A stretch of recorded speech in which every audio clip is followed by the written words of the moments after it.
30 ounces of silver for free every single month. Yep, I just said it. 30 ounces of silver for free every single month. This isn't clickbait. It's not a scam. And it doesn't require you to put your social security number into any shady website or sign up for any wonky programs. Today, we're going to explore expenses that everyday common Americans purchase on a consistent basis that could be put towards better financial assets like silver and gold. There's going to be a fair amount of math in this one, but I think everybody can relate. And I'll just preface this entire video by stating that once you're saving this amount of money, you don't necessarily have to put it into silver and gold. You can put it towards principal payments on your house. You can build up a solid emergency fund. You can put it towards the kids' or grandkids' college funds. But numbers don't lie. And today, numbers are what we are going to talk about. But we're going to use silver as a representation of value in regards to the amount of money that we could save. All right, let's get into it.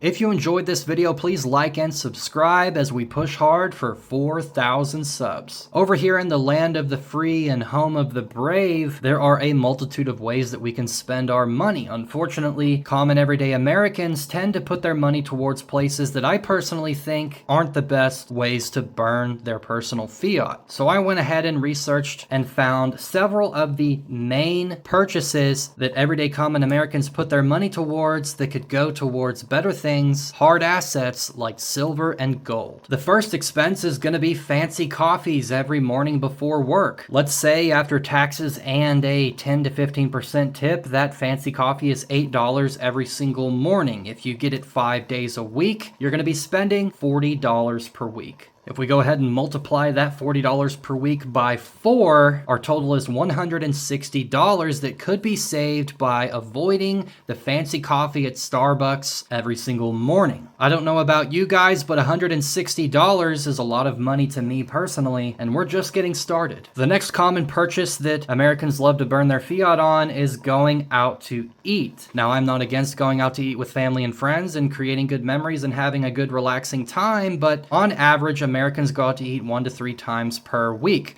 So let's go ahead and take the example of 3 times per week. Let's say whether you're paying for yourself or multiple people, you're spending $40 every single time you go and dine out. So if we do 40 times 3, that's $120 per week, but I still think it's good to go out to eat and spend time and be social, so we'll just do $40 times 2 and still go out to eat at least once per week. So $40 times 2, that's eating out 2 times a week, that comes out to $80 per week. If we multiply that by 4, that's $320 per month that we're spending on going out to eat. If we go ahead and add the $160 that we're saving from not getting expensive coffee every single morning, we're already at $480. That's a significant amount of money, but like I said earlier, we're just getting started. I went ahead and asked ChatGPT what is the average car payment in America in 2024, and ChatGPT told me that new vehicles average approximately $737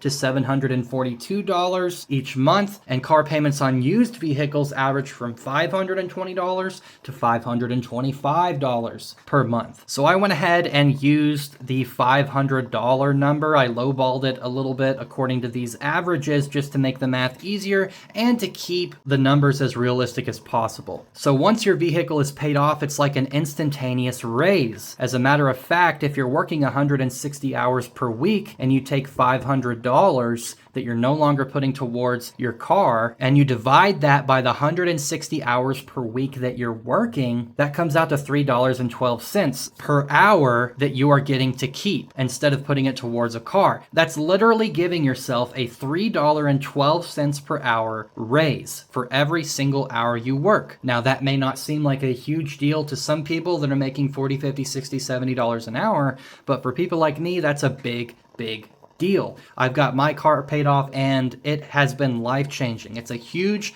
stress relief knowing that I have a vehicle that I'm not putting hundreds and hundreds and hundreds of dollars towards every single month. So let's go ahead and do a little bit more math. We're already saving $480 a month from cutting back on eating out 3 times a week down to 1 time a week and eliminating fancy coffees every single morning before work. So we're going to go ahead and add the $480 savings from that to the $500 savings of the average car payment here in America, and our total comes out to $980. And if we divide that by $33 per ounce for silver, that comes out to 29.69 ounces of silver that you could purchase every single month just by cutting back on these lifestyle habits. Now, maybe some of you don't have a car payment and some of you don't go get coffee all the time, and obviously everybody has different living situations, different amounts of income, different buying habits and strategies, but these rules can be applied to just about anybody. There's always a way that we could cut back. I don't think you should cut back everything in your life for the sake of just stacking more silver and gold. I think it's great to go out and have memories. I think it's good to have a vacation every once in a while.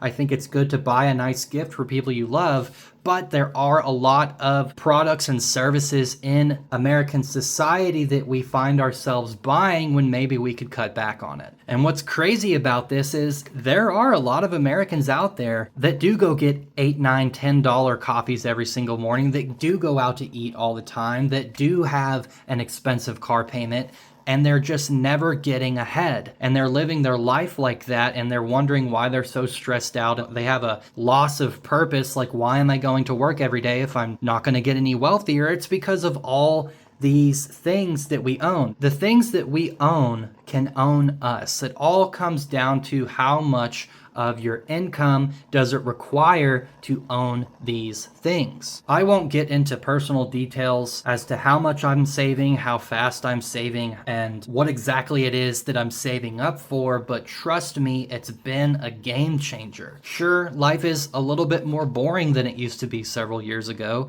Sure, I don't have all the nicest toys or the nicest clothes or the flashiest car, but the truth is, I'm in a way better financial situation than some of my counterparts. Some of my counterparts make twice as much as me, and I'm competing very closely with them with how much I'm saving each month. And I'm not saying this from a place of superiority, or I don't think I'm smarter than anyone else. The only reason I deliver this message is because it really has changed my life. Stepping away from all the rampant consumerism that's in American society nowadays has really, really changed my life.